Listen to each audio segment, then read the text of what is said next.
There's no feeling more intense than starting over. If you deleted your homework the day before it was due, as I have, or if you left your wallet at home and you have to go back after spending an hour in the commute. If you won some money at the casino and then put all your winnings on red but it came up black. If you got your best shirt dry cleaned before a wedding and then immediately dropped food on it. If you won an argument with a friend and then later discovered that they just returned to their original view. Starting over is harder than starting up. If you're not ready for that, like if you've already had a bad day, then what you're about to go through might be too much. Feel free to go away and come back. I'll be here. Alright, thanks for coming with me on this trip. I'll understand if you have to take a break at any point. Just find a safe place to stop and quit the game. And don't worry, I'll save your progress, always, even your mistakes. This game is a homage to a free game that came out in 2002, titled Sexy Hiking. The author of that game was Jazuo, a mysterious Czech designer who was known at the time as the father of B games. And B games are rough assemblages of found objects. Designers slap them together very quickly and freely, and they're often too rough and unfriendly to gain much of a following. They're built more for the joy of building them than as polished products. In a certain way, Sexy Hiking is the perfect embodiment of a B game.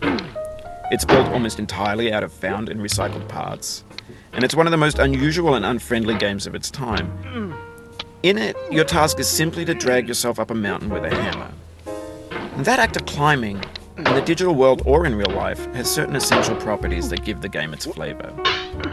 No amount of forward progress is guaranteed. Some cliffs are too sheer or too slippery. And the player is constantly, unremittingly in danger of falling and losing everything. Anyway, when you start Sexy Hiking, you're standing next to this dead tree that blocks the way to the entire rest of the game. It might take you an hour to get over that tree, and a lot of people never got past it. You prod and you poke at it, exploring the limits of your reach and your strength, trying to find a way up and over. And there's a sense of truth in that lack of compromise. Most obstacles in video game worlds are fake. You can be completely confident in your ability to get through them once you have the correct method or the correct equipment or just by spending enough time. In that sense, every pixelated obstacle in Sexy Hiking is real. The obstacles in Sexy Hiking are unyielding, and that makes the game uniquely frustrating. But I'm not sure Jazuo intended to make a frustrating game. The frustration is just essential to the act of climbing, and it's authentic to the process of building a game about climbing. A funny thing happened to me as I was building this mountain. I'd have an idea for a new obstacle, and I'd build it, test it, and it would usually turn out to be unreasonably hard. But I couldn't bring myself to make it easier. It already felt like my inability to get past the new obstacle was my fault, as a player rather than as a builder. Imaginary mountains build themselves from our efforts to climb them, and it's our repeated attempts to reach the summit that turns those mountains into something real. When you're building a video game world, you're building with ideas, and that can be like working with quickset cement. You mold your ideas into a certain shape that can be played with, and in the process of playing with them, they begin to harden and set until they're immutable, like rock. And at that point, you can't change the world.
What?